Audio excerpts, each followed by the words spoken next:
Informasi pertama, Saudara, sebuah ledakan terjadi di rumah seorang polisi di Kabupaten Mojokerto, Jawa Timur. 2 rumah rusak dan 2 orang meninggal dunia. Ledakan terjadi pada pukul 9 pagi tadi di Kampung Sumolawang Kidul, Desa Sumolawang, Kecamatan Puri, Kabupaten Mojokerto, Jawa Timur. Ledakan mengakibatkan rumah dan seisinya hancur dan atap hingga dinding tembok jebol. Akibat ledakan, 2 orang tewas dan saat ini petugas kepolisian sudah mengamankan lokasi kejadian dan melakukan olah tempat kejadian perkara. Dan untuk mengetahui penyebab pasti kebakaran yang terjadi di sebuah rumah di Mojokerto, Jawa Timur, kita langsung sapa dengan jurnalis Kompas TV Muhammad Safiuddin yang saat ini berada di lokasi. Safiuddin, selamat siang. Bisa dilaporkan seperti apa kondisi rumah yang menjadi tempat ledakan pada pagi tadi? Bagaimana situasinya saat ini?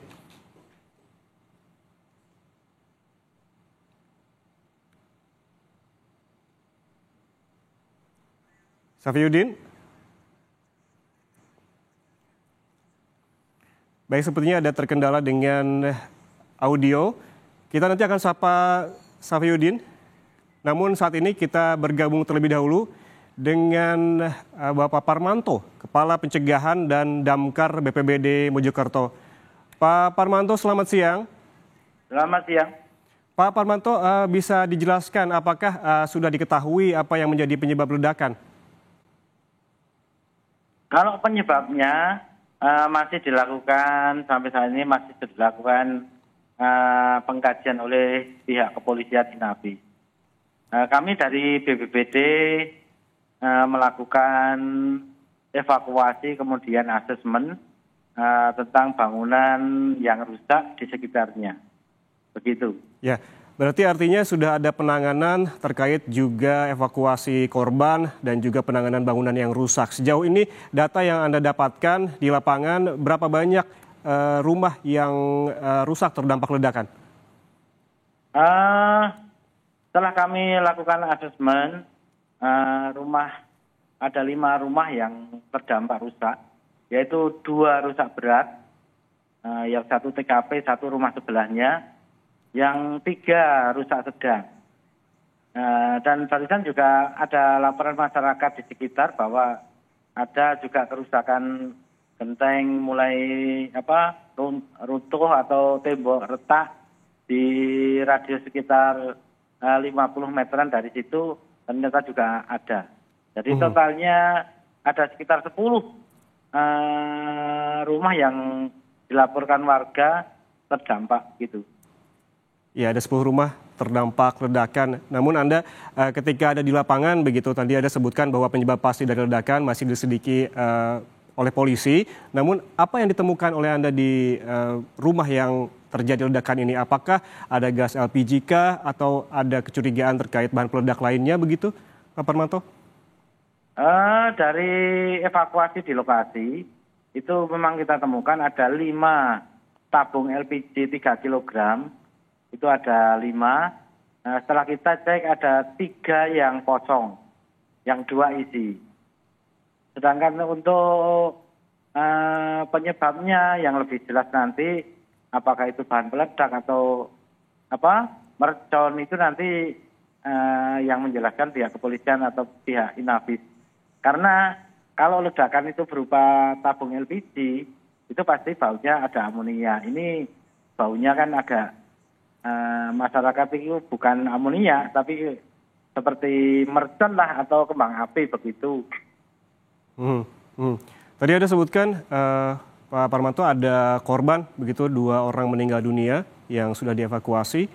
Kemudian apakah pada saat ledakan terjadi ada penghuni rumah lainnya begitu, karena disebutkan juga bahwa bukan hanya 1 rumah yang terdampak, ada sekitar 5 hingga 10 rumah yang terdampak. Apakah ada warga yang berada di dalam rumah dan apakah juga ini terkonfirmasi bahwa rumah yang terjadi ledakan ini adalah rumah polisi? Kalau informasi yang kami terima, memang itu rumah dari anggota kepolisian dan rumah di sekitarnya itu memang ada yang dihuni, ada yang ditinggal kerja karena posisinya adalah jam kerja yaitu jam 9 pagi. Jadi ada yang di rumah, ada juga yang ditinggal kerja. Tadi disebutkan Pak Parmanto ada 2 korban meninggal, kemudian apakah ada korban luka? Kalau yang luka tidak ada.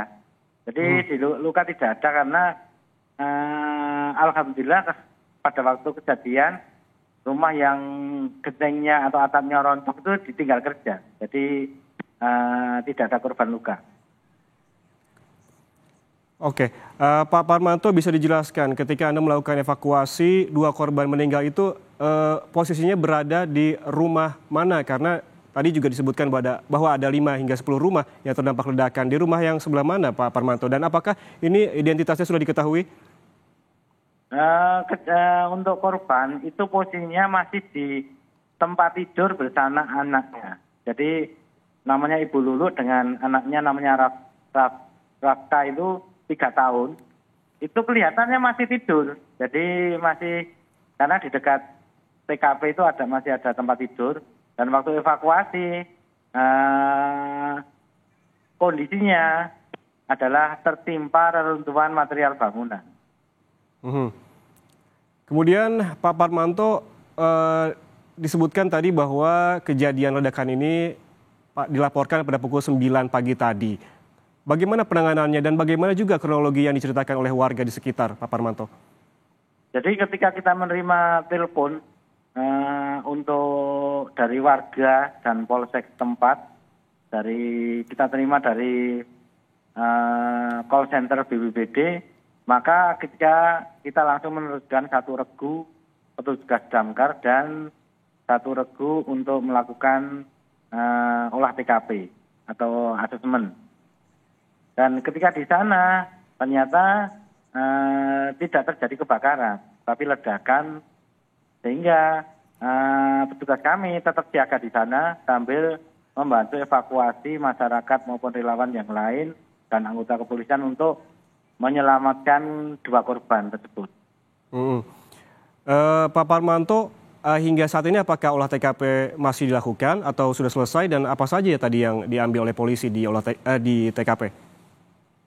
Kalau olah TKP saat ini sudah selesai dan polisi memberikan garis lain radius 25 meter dari TKP sehingga masyarakat tidak boleh untuk melakukan aktivitas, termasuk warga rumah yang terdampak juga belum diizinkan oleh pihak kepolisian karena dipasang polisi lain. Sedangkan untuk hasilnya tim Inavis nanti yang akan menyampaikan. Jadi tugas BPBD saat ini adalah menyelamatkan rumah warga sekitar yang terdampak supaya barang-barang yang berharga itu tidak sampai kena hujan karena sekarang masih musim hujan.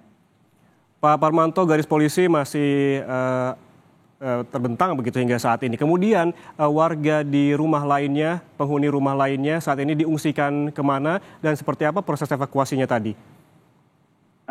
Untuk warga sekitar itu ke rumah saudaranya terdekat. Jadi kebetulan di situ adalah perkampungan desa sehingga masyarakat karena trauma takut itu mengungsi ke tempat saudaranya yang ada di sekitar lokasi tersebut.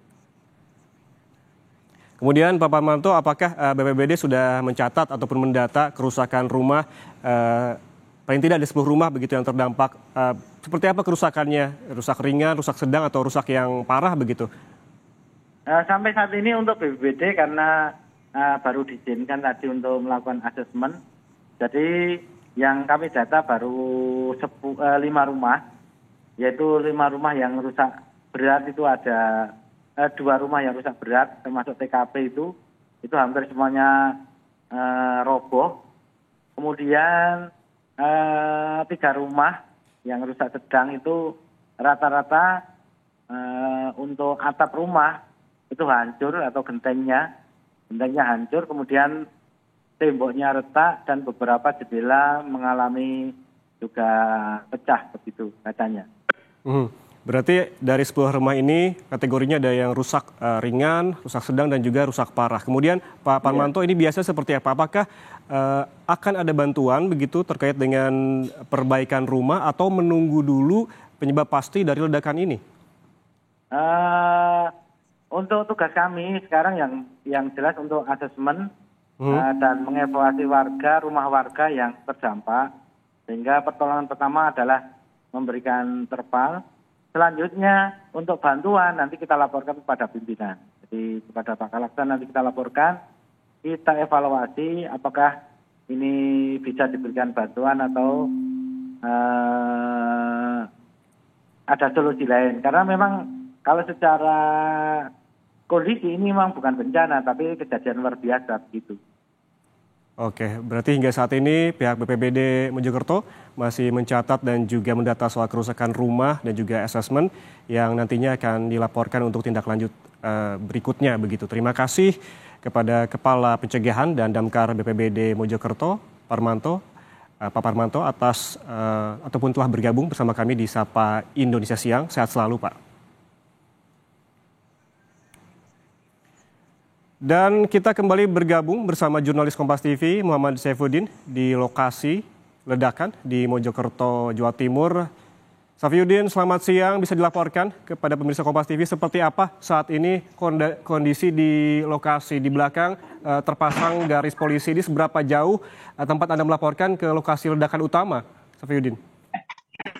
Ya, yang juga ini lokasi ledakan ini rumah paling pojok sekitar 30 hingga 50 meter dari lokasi saya berdiri. Itu rumah terakhir, sebelahnya lagi sudah areal persawahan. Dan hingga saat ini tim Polda Jawa Timur ini masih melakukan urgen perkara untuk melakukan penyelidikan dan mengetahui penyebab kejadian ledakan pagi yang menyebabkan beberapa rumah rusak dan juga 2 warga meninggal dunia. Ya. Saifuddin, apakah Anda sudah berbincang begitu dengan warga di sekitar lokasi ledakan? Seperti apa waktu itu pagi tadi kejadiannya yang diceritakan oleh warga? Ya, yang terdengar di pagi ini memang luar biasa. Begitu karena memang sampai dengar di beberapa saat lain sehingga ledakan cukup hebat karena juga ini menyebabkan kerusakan berat di lokasi maupun juga rumah di sebelah kiri dari terjadi yang akhirnya meninggal dunia di sebelah kiri rumah korban itu. Ya. Saifuddin, apakah ada informasi terbaru dari polisian terkait penyebab ledakan? Hingga ini masih dilakukan proses identifikasi dan juga pemeriksaan dari laboratorium forensik Polda Jawa Timur, dan katanya ini juga sudah akan keluar begitu dari Polda Jawa Timur yang telah melakukan pemeriksaan. Ya. Baik, terima kasih jurnalis Kompas TV Muhammad Saifuddin atas laporan langsungnya dari lokasi ledakan di Mojokerto, Jawa Timur. Selamat bertugas kembali.